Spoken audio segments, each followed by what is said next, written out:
President Donald Trump taps former Federal Reserve Governor Kevin Warsh as the next Fed chair to replace Jerome Powell in May. The 55-year-old Warsh was a member of the Fed's board from 2006 to 2011, the youngest governor in history when he was appointed at age 35.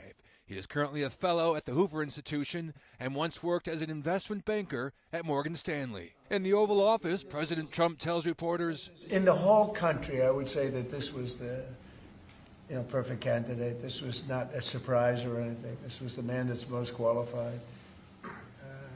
Top student, best schools, everything was like perfect." The appointment requires Senate confirmation, which could be a bumpy process. Democrats write, Donald Trump knows that Americans are souring on his economy. His solution is to grab more political power by installing a puppet, Kevin Warsh, as the head of the country's independent central bank.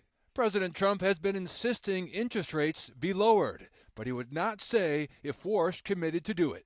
No, but we talk about it, and I've been following them, and I don't want to ask him that question. I think it's inappropriate, probably would be allowed, but I want to keep it nice and pure. But he certainly wants to cut rates. I've been watching him for a long time. Another topic, Iran. The president repeatedly demanded Iran negotiate a deal. Today he was asked if he's given Iran a deadline. Only they know for sure. Back home, Minnesota, where the Justice Department opened a federal civil rights probe into the death of Alex Preddy.